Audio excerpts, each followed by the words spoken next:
Okay, let's just dive right into this one. Welcome back. So today we're doing a completely different type of explainer. We're actually taking a pretty sharp turn away from what we've been covering lately. Over the past 62 explainers, we've looked at 62 very specific external methods for generating income. We've talked platforms, we've gone through step-by-step methods, the whole shebang. But today, we're tossing all of that out. No apps, no platforms. Today, we're focusing on the invisible layer that sits right underneath all of those tools. We're talking about the psychology of money. Because honestly, this invisible layer is the absolute #1 determining factor in whether any of those external methods will actually work for you. And that brings us to a rather uncomfortable question. It's one that, frankly, most financial content out there absolutely refuses to say out loud. Why do most people stay broke forever? I know, it's a tough question to face, but we really need to ask it if we want to truly understand the mechanics of wealth. See, we're totally conditioned to think the problem is simply how much we earn, right? Just make more money. But here's the absolute truth. The reason most people stay broke forever has almost nothing to do with their earnings. It literally has almost everything to do with how they think about money. It's all about mindset. So to understand this mindset, we're going to look at the 5 psychological traps that trip most people up. We'll hit Trap 1, instant gratification bias. Then Trap 2, lifestyle inflation. Trap 3, status spending. Trap 4, scarcity mindset. And Trap 5, financial avoidance. And finally, we'll talk about actually doing the internal work. All right, let's get into Trap 1, instant gratification bias, biology versus wealth. Let's use a very real, everyday example here. Imagine you have $200 in your hand right now. Now, the human brain is literally wired to value something available right in this very moment far, far more than something larger that might be available later. So that urge to take this $200 and go out for an incredible, immediate dinner tonight, yeah, that pull is incredibly strong. But let's think about the contrast for a second. That $200 dinner gives you immediate satisfaction, tonight, for sure. But that exact same money, if you invested it, becomes $800 in 10 years. And this is exactly where the friction happens. We choose the immediate reward over the future gain practically every single day. But listen, this isn't stupidity, it's biology. You aren't foolish for wanting the dinner tonight. You're actually fighting against primal human wiring that heavily favors the immediate reward over some distant, abstract future.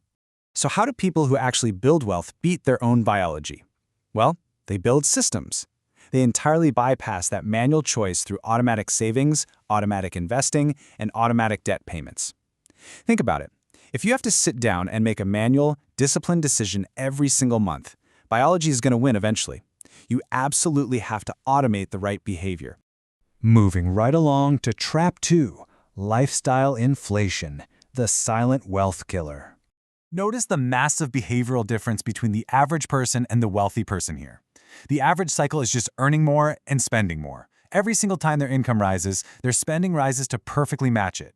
A raise at work suddenly turns into a nicer apartment. Income from a side hustle turns into a better car. A year-end bonus, that's a luxury vacation. Their net worth barely moves, despite the fact that their income is rising, and they constantly wonder why they never seem to get ahead. But the wealthy, they don't operate this way at all. They earn more, sure, but they keep their spending flat. The crucial point here is to let the gap between your income and your expenses compound silently over the years. When you hold your expenses flat while your income grows, that gap gets wider and wider. And guys, that gap is where your wealth is actually built. Next up is Trap 3. Status spending, impressing strangers. I really want to read this quote to you from Morgan Housel, the author of The Psychology of Money, because it just perfectly captures the absolute futility of this trap. People buy expensive things hoping strangers will admire them, not realizing that strangers are too busy thinking about their own image to notice.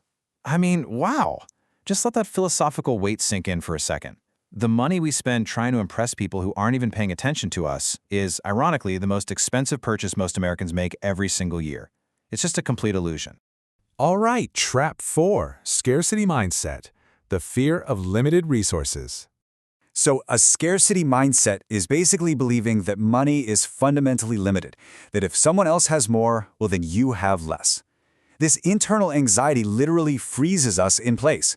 It's the exact mindset that keeps people from investing because they panic and think, but what if I lose it? It keeps them from starting a business because they think, what if it completely fails? It keeps them from charging what they are actually worth because they just assume, who on earth would pay that?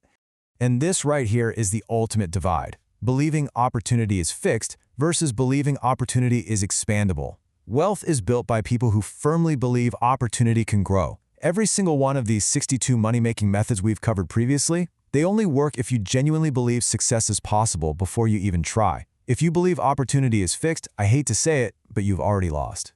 Which brings us to Trap 5, Financial Avoidance, the cost of not looking. This one is incredibly common. Just look at these behaviors. Not checking bank accounts, because the actual numbers in there are just way too uncomfortable to face. Not making a budget, because the whole concept feels too restrictive. Not opening investment accounts, because it just feels way too complicated. We avoid these things entirely just because they cause us immediate discomfort. But here's the harsh reality. The discomfort of looking at your financial situation is temporary, but the cost of not looking, that compounds for decades. The single most financially powerful thing you can do today is simply look. Look clearly, look honestly, and look without judgment at exactly where you stand right now. You have to know where you are before you can go anywhere else. Finally, let's talk about doing the internal work, mastering your mindset. Let's bring this all back to those 62 external methods we've been talking about in our previous explainers. Here is the absolute, honest summary. Every single method in this series works. Freelancing works, apps work, side hustles work, passive income works. These are all completely valid, proven tools for generating income.